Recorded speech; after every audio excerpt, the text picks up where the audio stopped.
किस तरह जानते हैं आप जनरल बाजवा को? देखिए मैं और अगर आप और ये कब से जानते हैं ये भी बताइए। अच्छा मंसूर, मेरी उनसे ताल्लुकदारी, मेरे बहुत करीबी दोस्त हैं जो उनकी आपस में करीबी रिश्तेदारी है, अच्छा और आई know him since last 10 years 15 years। अच्छा, तो फिर दिस इज प्री पैनामा?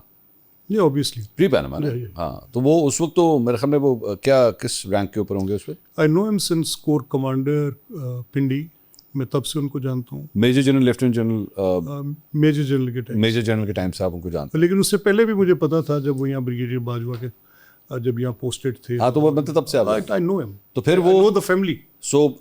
उनको चीफ बनवाने के अंदर भी आपने किरदार अदा किया? नहीं, नॉट एट ऑल। किसी ने मुझे it was a news for me when it came. Really? अच्छा, एब्सोल्युटली। आप ज्यादा करीब थे कि जुबैर साहब? जुबैर का आई डोंट नो। जुबैर से भाई, जुबैर साहब के साथ भी मुलाकातें होती रही? जुबैर से मेरी अच्छी याद है, लेकिन मैंने कभी उनको इस कॉन्टेक्स्ट में या इस तनाजुर में, because it was very less important for this detail. नहीं, मैं इसलिए why I am asking this question, पिछले साल डेढ़ साल में ना जनरल बाजवा के हवाले से जब भी कोई खबर आई तो हमने कोशिश की मौक़िफ़ लेने की, तो कि जनरल बाजवा इसके ऊपर अपना क्या पॉइंट ऑफ व्यू देते हैं। तो at every phone call he said Malik साहब से पूछ लें। मसूर में तो मैं कहा अच्छा, मलिक साहब का यानी बहुत न्याज़बंदी है। नहीं, देखिए ना, मैं फ्रेंकली स्पीकिंग मैं उनका बड़ा रेगुलर विजिटर हूँ, आज भी हूँ। अच्छा, आज भी है? आज भी हूँ। मेरी उनसे वो, he is like an elder to me, और मैं उनसे बहुत सारी रहनुमाई भी लेता हूँ, इसमें कोई शक नहीं है। अच्छा। And for me he is somebody जिनका मुझे बहुत बड़ा एहतराम है।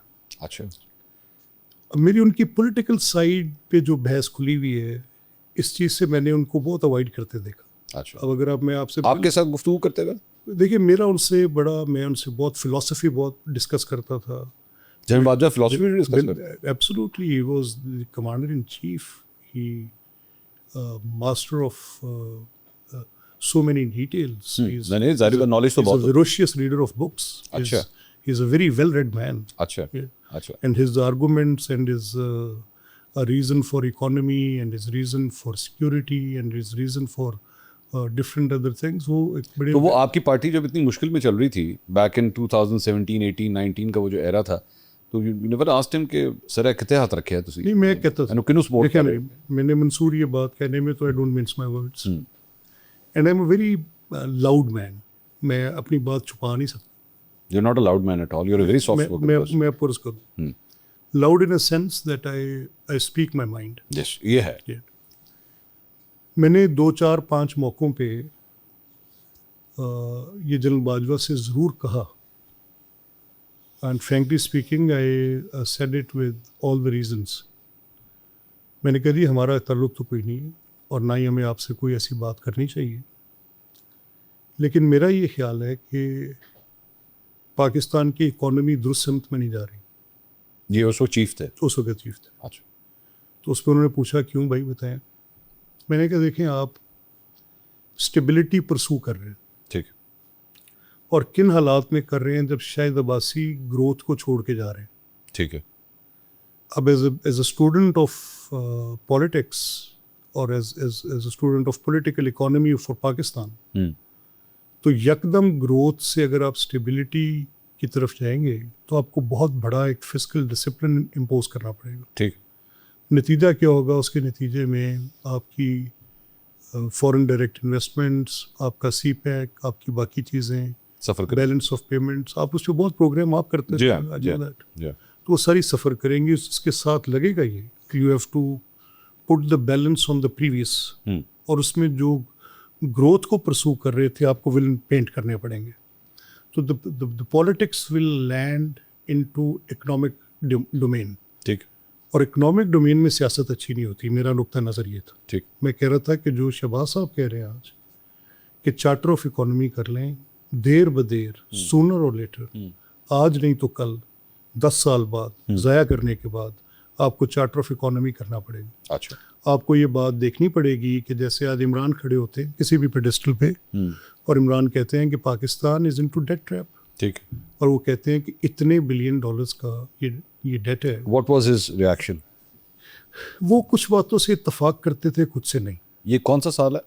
ये probably I am talking when I was in government, I can't remember the year clearly, अच्छा, लेकिन he was prime minister. ये ख्वाजा आसिफ साहब ने मेरे इंटरव्यू के अंदर ये इंकशाफ किया था कि जी हमें 2019 के अंदर, 2018 में खान साहब आते हैं, 2019 के अंदर हमें ऑफर हो गई थी कि पंजाब ले लो। नहीं, ये बात मैं let me put the record straight. जी, देखिए, मुझे कि पंजाब लेने वाली बात वो ऐसे है, 25 से 30 MPs उस वक्त पहले साल में ही पीटीआई से नाराज हो गए थे, अच्छा, लेड बाय मलिक नुमान साहब। वो उस वक्त उनकी कैबिनेट के मेंबर भी थे। वो 20-25 के करीब, जिनमें गजनफर छीना, ये सारे लोग अभी भी हाउस के मेंबर हैं। तो कोविड आया हुआ था बड़ा शिद्दत से, तो ये तो 2020 आ गया। अब 20 की बात कर ले। ठीक है। और हमारा इजलास जो था वो असेंबली के बजाय हम फ्लैटीज होटल में कर रहे थे। अच्छा, बजट सेशन था, so it was the second year for AK government.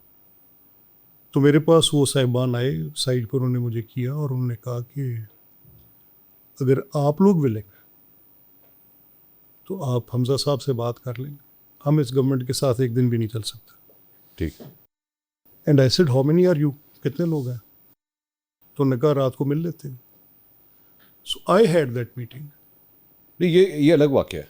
नहीं, ये तो बेसिकली पॉलिटिकल ग्रुप इसी पर बेस्ड है वो सारी बात। ख्वाजा आसिफ साहब जो कहते हैं वो ये कहते हैं कि मुझे जनरल फैज़ की साइड से या उस साइड से, बेसिकली उस साइड से पैगाम आया था कि जी, और वो भी the reason was Usman Buzdar, क्योंकि खान साहब बहुत इंसिस्टेंट कि मैंने इसके साथ ही चलना है। वो बात यहाँ से चली जब ये मसला पैदा हुआ कि पंजाब में ये बात आ गई कि इमरान खान की जो बुज़दार की सिलेक्शन है उसमें उनकी अपनी पार्लियामेंट्री पार्टी बहुत ऑफेंडेड है। ठीक है।